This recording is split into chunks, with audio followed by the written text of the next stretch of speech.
Oh wow! Finally, I have my guest with I me. think we are How are you, fine. Miss Priti? So, So good to see you. so fine.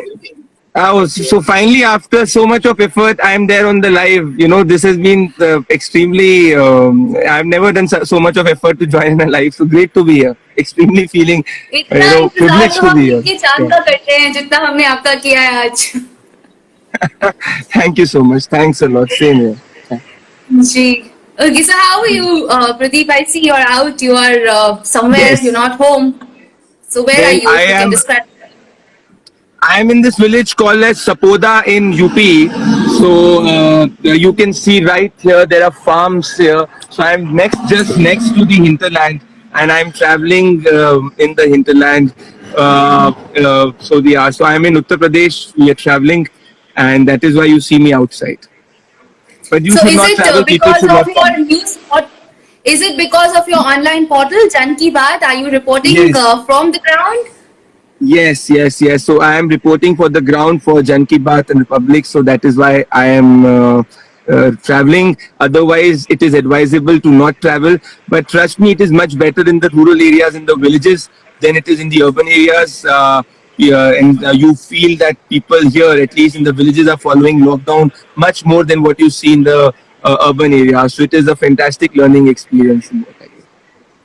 Absolutely, it is, and we salute you for all the hard work that you're doing, and you're going on ground and finding out what's happening in the real India. Because what we see outside is just the superficial India, the urban India, wherein only a certain section of the society resides, but the real India resides where you are right now. So how are people over there? Like it is much safer, and government also said that the economy can open up in parts. At first, it is going to open up in the rural areas. So if you can tell us what are these sections which are now working, and how are they working?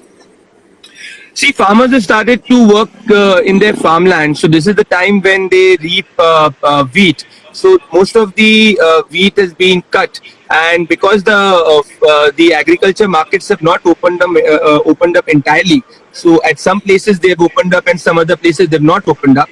So places where they have opened up, farmers are getting the price for their produce. But at a lot of places, they've not opened up in entirety. So that is why what is the farmer doing is that the wheat produce he's storing in his villages, in his house. So the issue with that is that it has the possibility of getting insects and because pesticides are also not available readily in the market due to the lockdown. So that is the worry. But if you look entirely at the village, you will see that village basically has the essence of community living. So people share their pain, sufferings, and they learn from each other. So they're not people who are going hungry. There are people who are living together and fighting lockdown.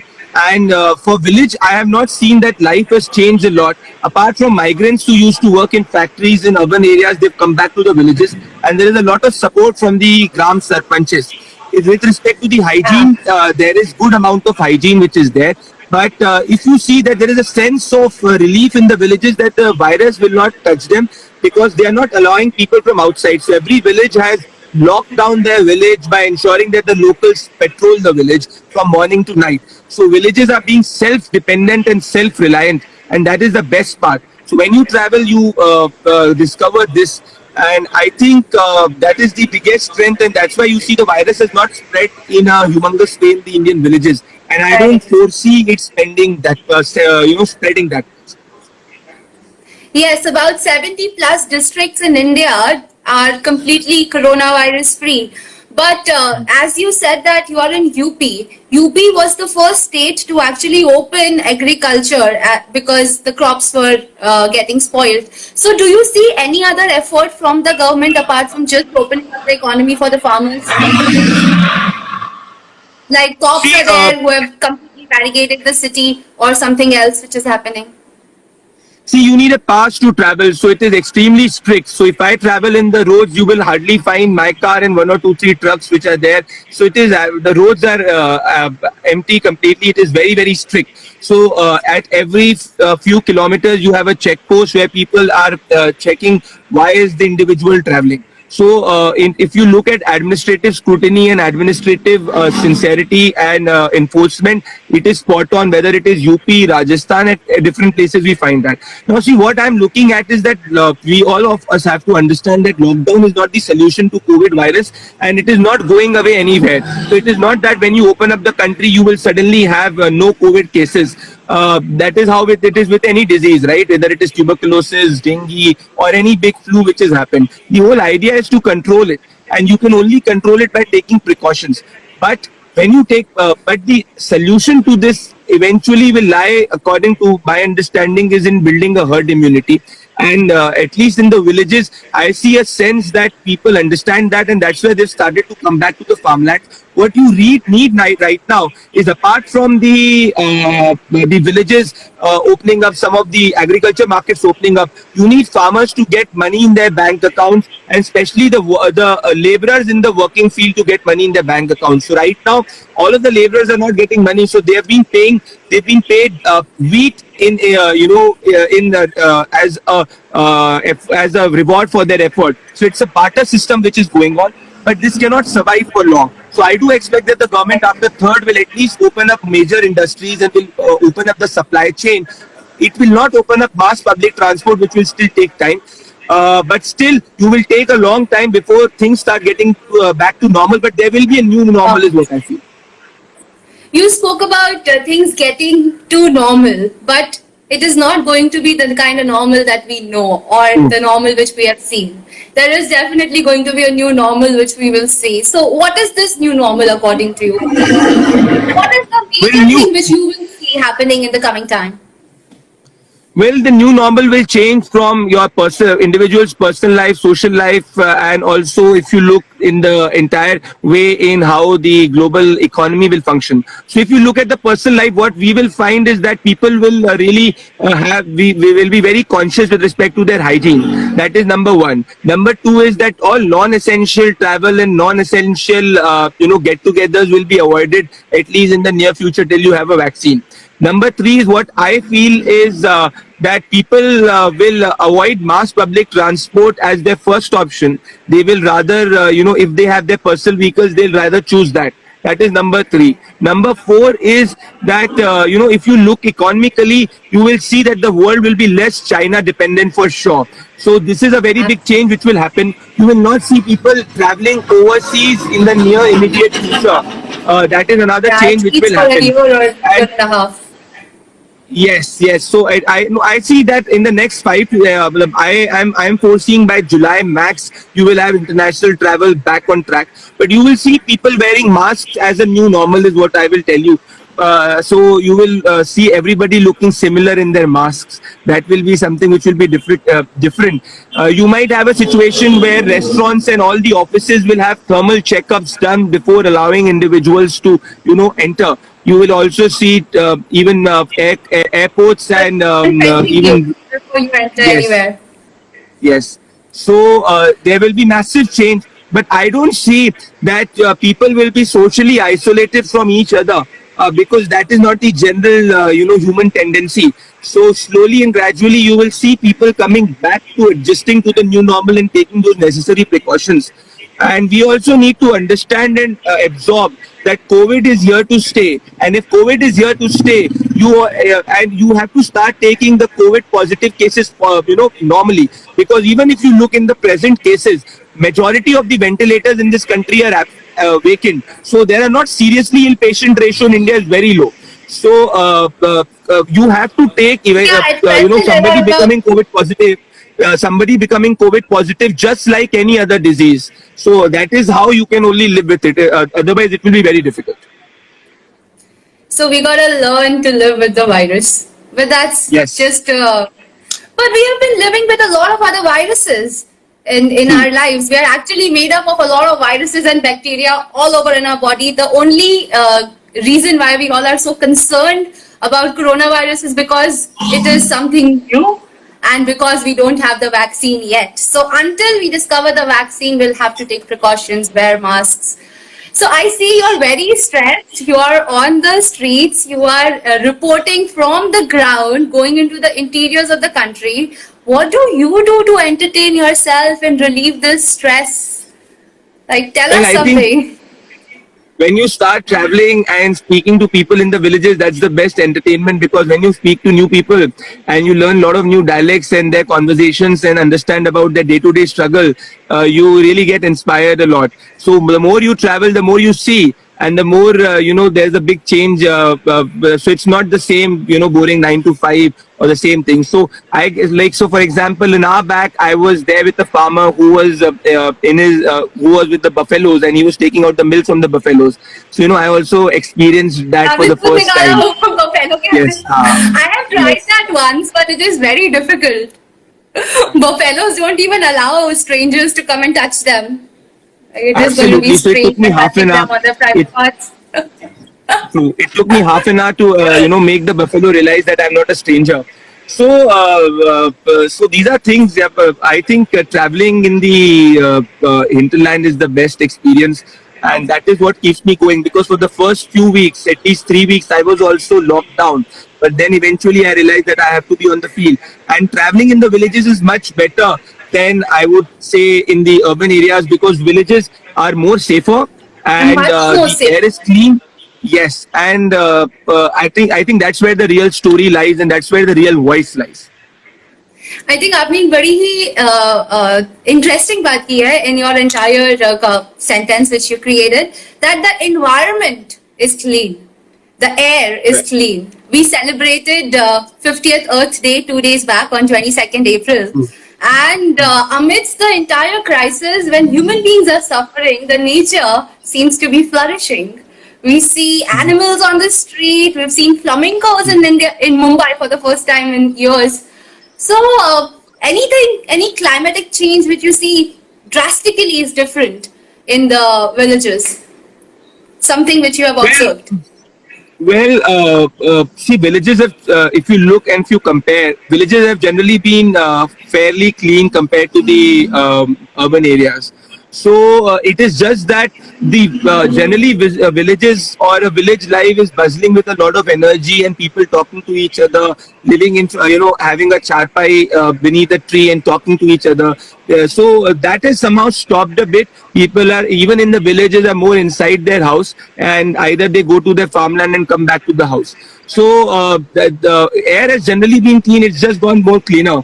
I think the main change has happened in the urban areas. I'll give you an instance. In front of my Yeah. house, there's a beautiful garden. Now, for the past 4.5 years, I did not find any bird coming up. But now my morning is about chirping of birds, and every day I find a new bird. So that has been the change. So it is, as it is said, right? Human beings used to think that they own this planet. Now the whole thing is that human beings are just one of the species on this planet. And your civilization, personally, if you have if you study it, primarily has been about community living, and not about greed, but about need. And slowly the world is also realizing that. And I think post COVID, the world will look at India to provide the way of life, because this is COVID has brought everybody to the same level, whether you are rich, poor, or anything. At the end of the day, it is not the materialistic living which primarily is important. COVID has taught us that you need a balance in life, and the real thing which matter in life is just not at the size of your car or the the size of your wallet. What matters at the end of the day is whether you are healthy and whether you have those relationships with which you can speak to. Yeah.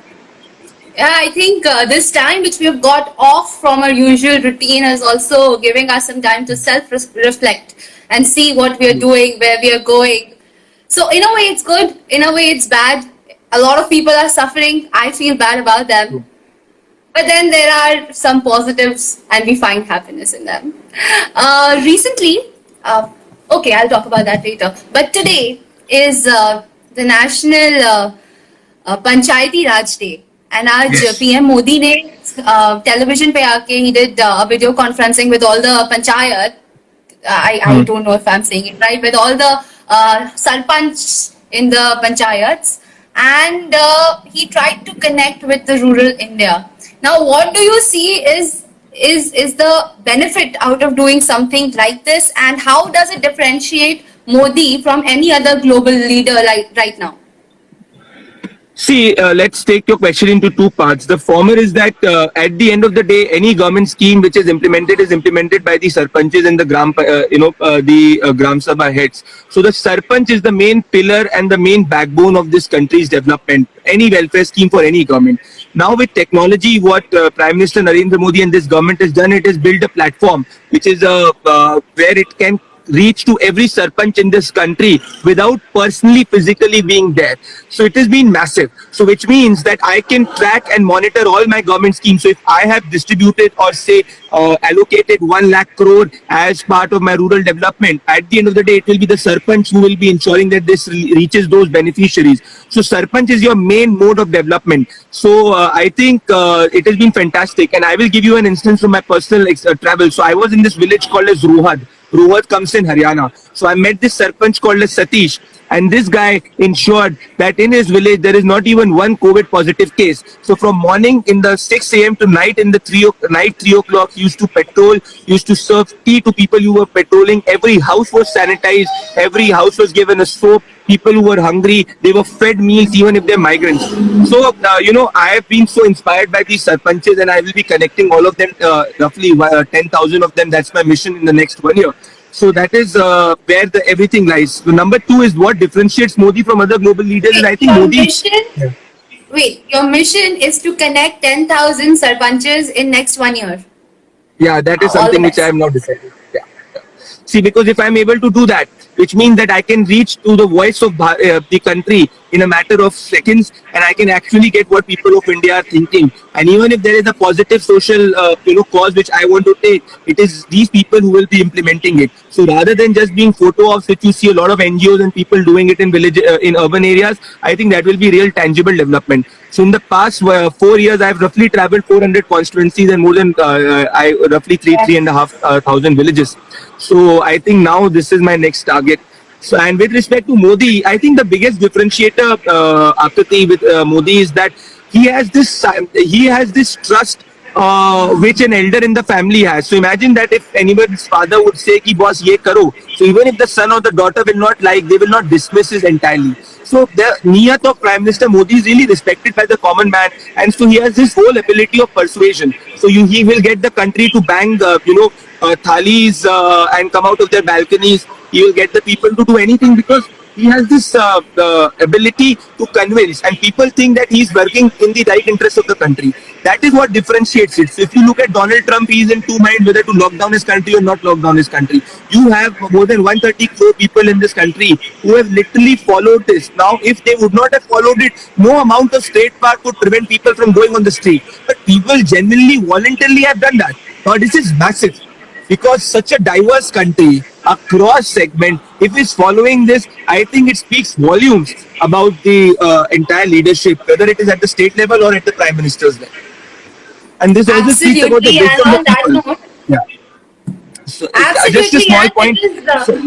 Small point. You look at. Yeah. So just look at the comparison, right? In United States of America, you have people on the streets who want to say that we don't want to be locked down, get us out, we don't care about the deaths. And in this country, you have just 700 deaths. Compare this to the world average. This is nothing, peanuts. And still people are saying that we will follow it and maintain social distance despite not having those resources to sustain their day-to-day living. Now, this is differentiating part of India, and that is the resilience of India, which people do not understand, and you can only understand when you travel on the ground. Yeah. In this entire scenario, India is coming out as a strong country in the eyes of the world. Bill Gates recently complimented Mr. Modi, saying that we need a leader like you, and Trump is not being appreciated anywhere. So it is affecting India's image on a global level. So what are these things which are going to help us in the future? Do you see any benefit of this image which we are creating right now, or we are just doing it because it is the need of the time? I think, Akriti, this will be extremely beneficial for us. We all need to admit that economically we will have hard time in the next 1 to 2 years for sure. But once this world now cannot trust China, all of us admit this, that China now has suffered a permanent, I would say, trust deficit. Now, when China has suffered the permanent trust deficit, a lot of companies and countries will start moving their supply chains away from China. Now, India in this whole pandemic has supplied hydroxychloroquine, to United States of America. It has got foreign nationals back. It has supplied it to the Middle Eastern countries. So in time of need, when the world needed individual to come out of the pandemic, India has been that player. And India is not a conqueror. India is always an accepting power. India will not conquer people. So Indians do not have that hard power like the Chinese have, where they will go in Africa and with using their state capitalism will try to loot the country and imperialize the country. Indians does not do that. So I see there is huge chance for us, provided we capitalize on this chance. We really need to get the economy going in the next 2 years. Once we get the economy going, because this is the most important time, because Europe is down, China is suffering a global trust deficit, United States of America is looking inwards. So which means there is a huge vacuum. Now, apart from India, there is no other country which can fill the vacuum. It is on us with such a young country that if we can take this brand India forward and get people's aspirations realized in the next 2 to 3 years, I think India will be the shining spot, and this will be the inflection point in the world, as we say. And this might be the point which India would So be you looking mean for in to order to say lead the that world. you mean to say India remained the only option for the entire world? Yes, we are helping the world. We are sending hydroxychloroquine to almost 50 countries. Yes, we are helping our surrounding nations. We are getting them together. We are standing as a nation, which is very strong, and we are controlling the virus, the pandemic. But if you see from a global perspective, does India have the power to become the next global leader, or is this title going to go to USA or China or any other European country, maybe Russia for that case? Are we that powerful yet? Because the predictions always said that India is going to be the world power by 2050. We are only in 2020. We still have a lot of problems. We see economically there's a problem, social problem, political problem. Everywhere we see problems in the country, but it is not a bad thing. In any developing economy, you will see these problems and we will get out of it. These are the problems which create disruption in the industry, and we come up with different strategies to overcome it. But does India have the power to become the world leader now? According to you, what you said. See, Akriti, I'm an optimist, and it depends on how you look at power. Now, if you look at power only in terms of military capability, if you look at power only in terms of a country which goes ahead and annexes other countries, if you look at power only in terms of a country which goes ahead and wages war on another country, I'm not looking at India as that power. I'm looking at India as a power which gives solutions to the world problems. I'm looking at India as a power which tomorrow becomes the hub of global manufacturing. I'm looking at India as a power which becomes the hub of global tourism. I'm looking as a power where Indians will go ahead and actually earn the trust of the world. So if you look at China I do not see as becoming as powerful as it was in the past, right? US is now looking for an alternate powerhouse in Asia.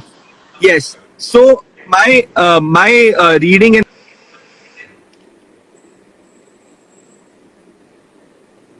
I think there's a technical error, but we will. is that any becoming powerful is again a journey. There is no destination to it. You as a nation have to go stronger and stronger with every passing day. Now this strength will come from the resolve of the people, where you will have more Indian companies becoming in the Fortune 500. We need that. We need best hospitals in this country. We need also better military. But I see that India will do that, because it is the only country apart from China, for say, which has the potential for a positive growth rate. Today, then even in the IMF, if you look at it, it is projecting for a negative worldwide growth rate, but India still has a positive growth rate, provided we capitalize on this. And we are a very young and a dynamic nation, and I feel that we can make this happen. And anybody, every common Indian citizen is a brand India, right? So anybody goes abroad, he represents brand India, just like, so I think that is where the strength lies, and I'm extremely positive. I do not say that we will be the number one in terms of military power, absolutely not. Maybe we do not need that, but I would say that our strength in the world in order to influence global public opinion will grow drastically. It has already grown in the past few years. Now the only intermittent challenge is to ensure that economically we come over this crisis, because this is the biggest crisis the world is facing after the global depression. So we should ensure that our population does not go into social conflict. You will have a lot of challenges, but if we as a nation can come over these challenges, then I don't see that there is any looking back. Well, we're very happy to see your optimism, and for some reason, your voice just dropped, and now it is difficult for me to hear. But I will try my best. Thank you so much for telling us a lot about India, and we might become the world power on a very optimistic note. I am also an optimist, so I feel that maybe it should happen, and we all wish for it. Economically, it is going to be a big challenge for all of us, as you rightly remarked. Now, coming back to you, you started as an engineer, then you got into theater, then you got into politics, and then finally you became a psephologist. Now, this is a very new term. I got introduced to it yesterday, and I was excited to meet you because you're actually the first psephologist I'm meeting. So, tell us firstly about what does this word mean and your journey, how you got onto this path. Well, psephologist is a term which I also discovered after doing psephology for 2 years. So, psephology basically is something where you predict Indian elections. So, it is about telling which party is winning, by what margin is it winning. So, it is a very complex art, but it involves a lot of micro data. So, this is also the reason why I travel. So, in the past 2.5 years, we've been able to do 16 Indian elections and got 15 of them correct. So, that has been a very big achievement, which I feel which is there of my team. And I started as an engineer, ended up did theater, public policy, and then this Jan Ki Baat and psephology.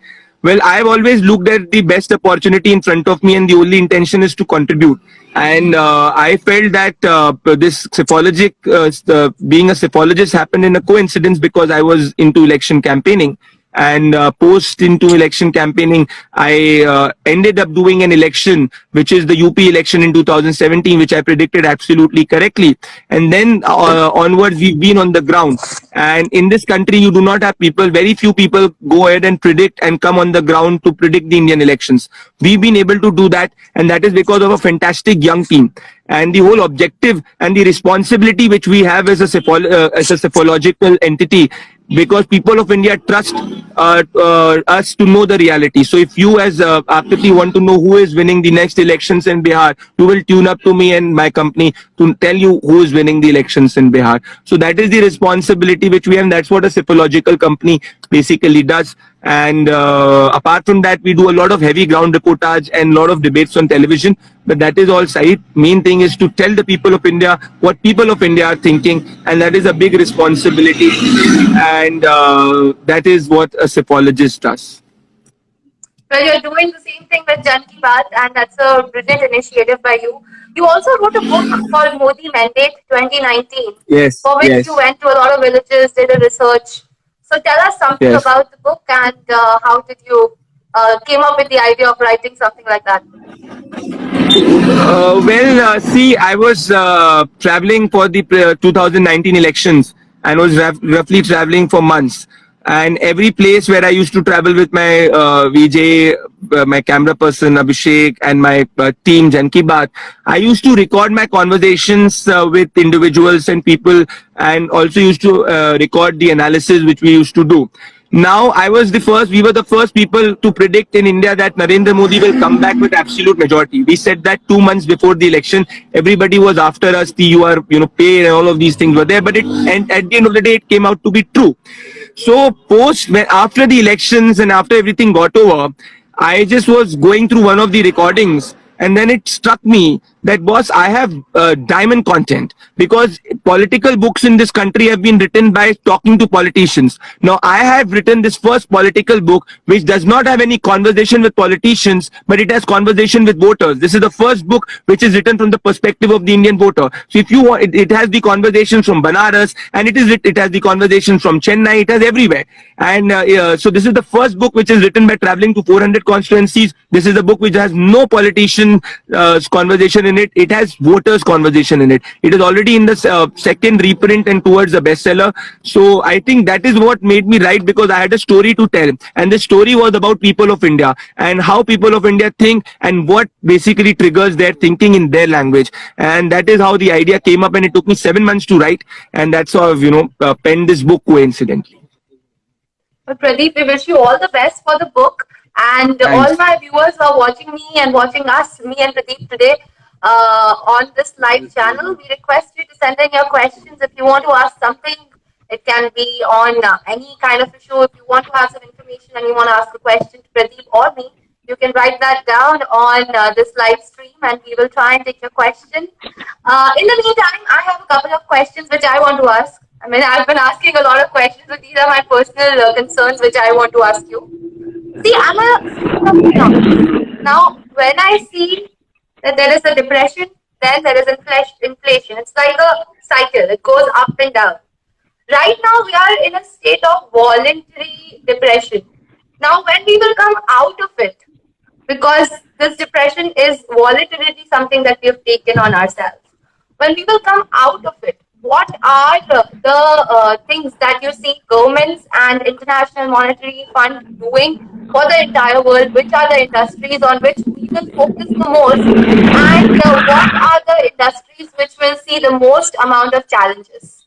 So if Pradeep, you can hear me, please answer these questions. Your voice is breaking a bit. If your voice is just like echoing a bit, the connection is proper, right? The voice is breaking a bit जी towards your end. आपकी screen भी रुक गई है. I I'm cannot not see you. able to see you. Your video has stopped. Well, my video has stopped. 1 second. I can hear you. I cannot see you. Yeah, I can also hear you, but I can't see you. So if you can repeat the question, I think I can answer. Okay, it's the bandwidth issue. Not a problem from our end. It's a problem from Instagram's end. It's a bandwidth issue, but it's okay. It's one of the side effects that people are using internet quite a lot these days. We want to be connected. Human beings have the urge to stay connected with all the other people, and digital is the only way to go right now in the age of social distancing. I'm in conversation with Pradeep Bhandari, CEO and founder of Jan Ki Baat, and I have a question which I wanted to ask him. That when you see there is a trend, you see inflation, depression, then again they boom in the economy. We were due to face this depression. But right now, what has happened is we have voluntarily taken this depression. And going forward, economies will definitely see a boom. But what are the industries which the entire world is going to focus on? The industries which are going to see the major amount of boom. On the other hand, what are the other industries which will see a lot of difficulties getting back to normal? I think tourism will have a lot of difficulty in the start. The entertainment industry will also take some time before picking up, at least in the near-term future. Industries, I think, which are into health and which are in healthcare will see a big boom. I think because the people have become more conscious about their health. So you will see a lot of industries which are into designing healthcare solutions really benefiting. Katya! Oh, I'm so sorry. I'm gonna get him back. I hope आपको अच्छा लग रहा होगा the entire live stream. I'm gonna get my guests back. These are some interesting conversations that we're doing with Pradeep Bhandari. He's a journalist. He's a political strategist. He's also a psephologist and TV debater on Republic TV. तो यहाँ पे मेरे साथ कुछ जुड़े हुए हैं. I cannot see you. Can you hear me? 1 second. How do you leave it? बहुत ज्यादा सीरियस बातें हो गई गाइस. अगर आपको कुछ एंटरटेनमेंट चाहिए तो बता दो. हम यहाँ पे गवाएंगे, गाना भी गवाएंगे प्रदीप से. प्रदीप, कैन यू हियर अस? क्या आप हमें सुन सकते हैं?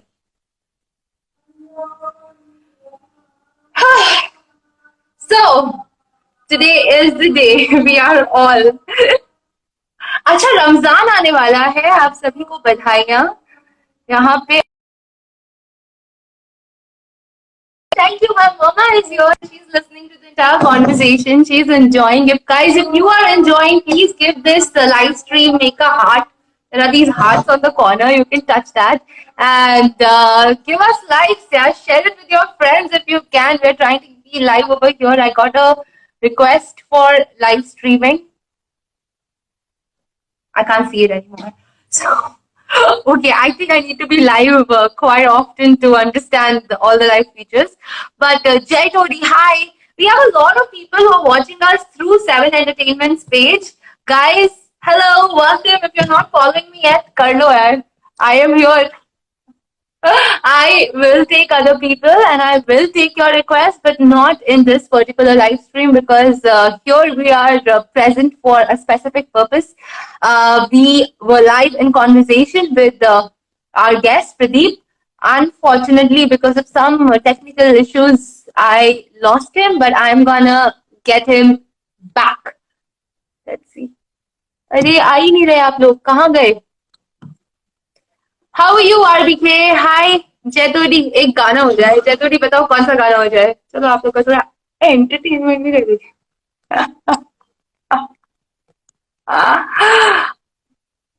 Okay, yeah, guys, tell me which song. Give me your request. I will take it. I am so sorry, people who are asking me to come live. I'm just gonna like finish my interview and then I'm gonna get back to you.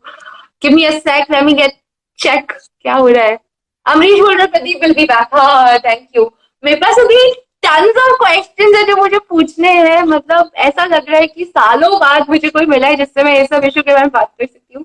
And when I got a call last night from Seven Entertainment to do this interview, I was really, really excited, and I told them that yes, I have like already tons of questions which I want to ask and which I would want to discuss. So all the people who are watching this, if you have any questions, you can also write that down to me right here, yo, Honey Singh. No, Honey Singh on this stream. It's just me, Akriti Anand Singh. Uh, yes, RBK. Tell me, what is the song that you want? तो मैं उस पे वो गाना गा दूंगी. बताइए गाना तो बताइए मेरे को ऐसे गाने नहीं याद आते यार. कौन है जो सपनों में आया? कोई दिक्कत नहीं. Hello hi. Welcome back. ये तेरा फोन आ रहा है. सर इसको काट दीजिए ना रेड वाला बस. Hello welcome back. प्रदीप आपको शायद जान की खुशी होगी कि हमारा कॉन्वर्सेशन इतना इंटरेस्टिंग चल रहा है कि we have so many viewers who stayed back on I the know. live stream because they want to listen to you and they want to hear what we are talking. No, My I think mama you are is sending a comparing lot it of really good well. stuff. That is the reason, not me. I'm sorry.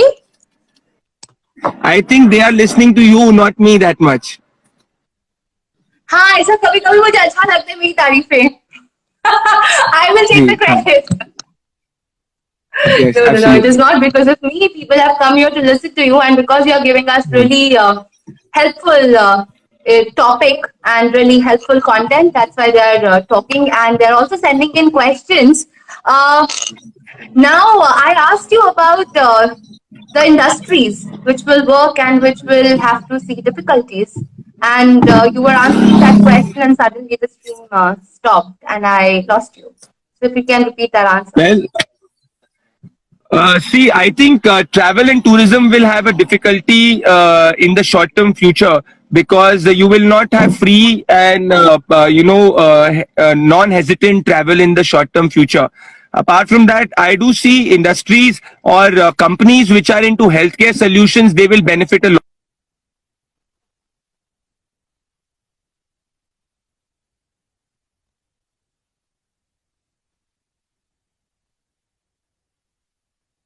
They will benefit a lot.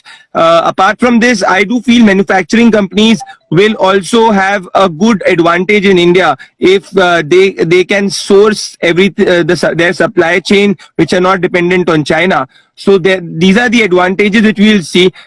Service sector will not be impacted in a very big way. Entertainment industry will again take some time before coping up because entertainment requires a lot of people to come together in large gatherings. Yeah. That might take some time. So you will have entertainment industry going a bit digital in the short term future. I don't know till how long can it sustain because at the end of the day you have to be there at your shoot or your film set at different places. So that might suffer in the short term. Apart from this, you will see service. I think the main issue will also come with respect to all these e-commerce platforms. E-commerce sites. The e-commerce platforms, right? Platform, yes, Yes, the e-commerce platform, the non-essential travel. For example, initially you used to not ask your delivery boy or used to be quite cautious about your delivery boy in the start. I think that will start happening. You will see a lot of industries going a bit digital going a bit automated. So these are things which will happen. AI has a huge scope, but anything which is to do with people in mass, whether it's travel and hospitality, that will suffer in the short term for sure. Well, thank you so much, Pradeep. That was really insightful. You told us very clearly in very few words that these are the industries which will see growth. These are the industries which might take time. We unfortunately are from the entertainment industry. We have taken a big hit, the first industry to stop working and probably the last one to start. But we are innovative people, and this is another way of innovation, how we are trying to connect with people and staying relevant in the present times. I know you have to go and you are in a hurry. But a very, very important question, if you can just answer in like two Sure. lines. WHO is being blamed. China is becoming the culprit. What is the connection, and can we blame WHO or no?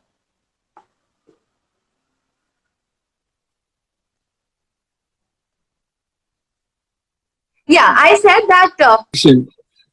No problem. I said that WHO is being blamed that they were not doing their job properly. They did not give the right information on time. That is why it has become a global pandemic. On the other hand, there are speculations that WHO and China have close relationships. That's why they covered up the information. So can we blame WHO or China in this scenario?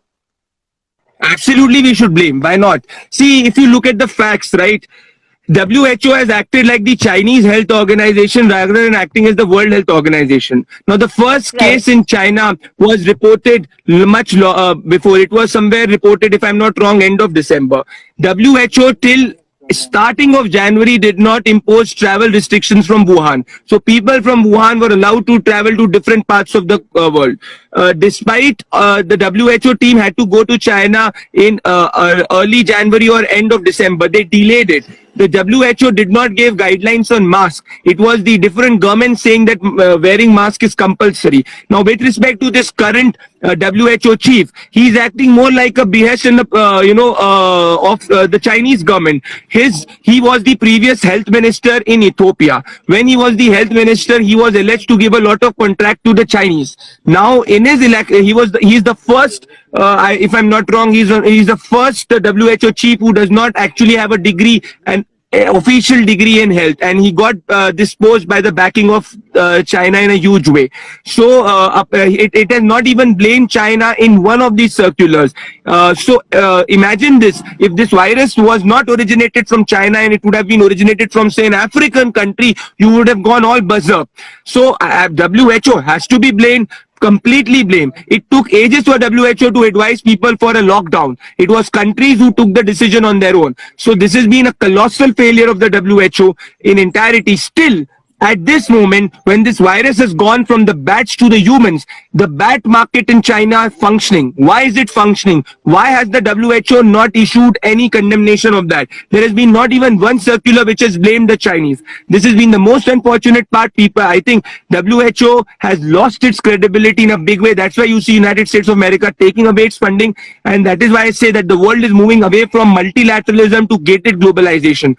So, yes, you need to blame WHO, and it because it is personal, it as an institution is responsible. Had the WHO and the Chinese taken care of about this in December, 99% of the cases would have been prevented. So yes, this virus has come from China. This is because of the negligence of the WHO, and we have to call a spade because of this lacks of, imagine people in Europe, in Italy. Majority of the Italians, the areas where the virus started to take place, it was because of this campaign started by one of their governors called as Hug a Chinese campaign. So there was apprehensions in Italy that this virus has come to Italy, and the governor Chinese has a huge control in Italy because majority of the leather industry in Italy is owned by the Chinese. And first they used to have Italian workers working there. Now it's the Chinese workers who are working there. So they've imperialized entire Italy. So they started a campaign called as Hug a Chinese campaign. Now imagine when the virus is spreading, the message which is going in that Hug a Chinese. That is why this is the primary reason why Italy went into colossal failure, massive deaths reported. And if what was WHO doing at that time is what we all of us need to ask. What in fact WHO had to come up with guidelines with respect to masks ages back. It has not come up. It did not come out with anything to do with how much ventilators or anything. Nothing. It's only countries who are doing on their own. In fact, hydroxychloroquine guideline was also not given by WHO. So it is, as you know, it has been the most abject failure of any institution in the past history which I have seen.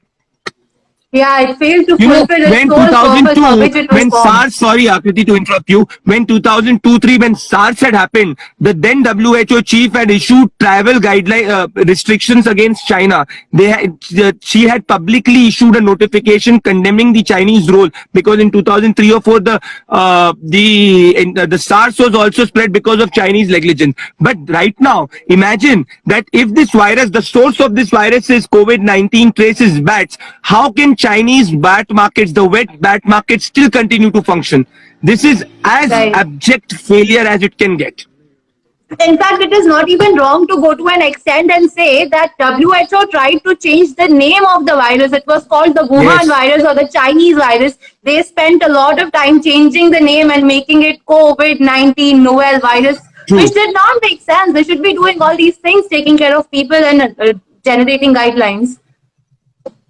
Absolutely. In fact, the world is being cautious. The world is paying a price for letting an unchecked imperialist, state capitalist, non-democratic China grow. There is no check on China. It is absolutely a non-transparent country. There is no democracy in this country, and it has used all its means. There is a book which is written by two of the Chinese military generals in the past, that conquering the world by 2050. And this is what the Chinese are trying to do. You tell me, Right. most of the masks supplied by the Chinese are defective. The equipments, the PPE kits which they try to supply were defective. So Quality equipment. the time has come that the world stands up to this Chinese bully and calls a spade, and it is time that we take care of China, because if the world does not do so, I think the next time the world will not have time to even respond. Absolutely. Pradeep, thank you so much for being with us and Thank you. giving us all the insight about what you're doing and about the world politics and the current affairs. I was really happy to meet you. I hope you carry on the work. Please stay safe, wear your mask, and go out on the ground and do a good work. Thank you so much. It was a fascinating conversation, and you and all the viewers should also stay safe, and do not be a pessimist, be an optimist. We will conquer this, because at the end it's hope which will win for sure. Thanks a lot. Pleasure. Thank you. Bye-bye. Stay safe. Bye bye. See you. Bye.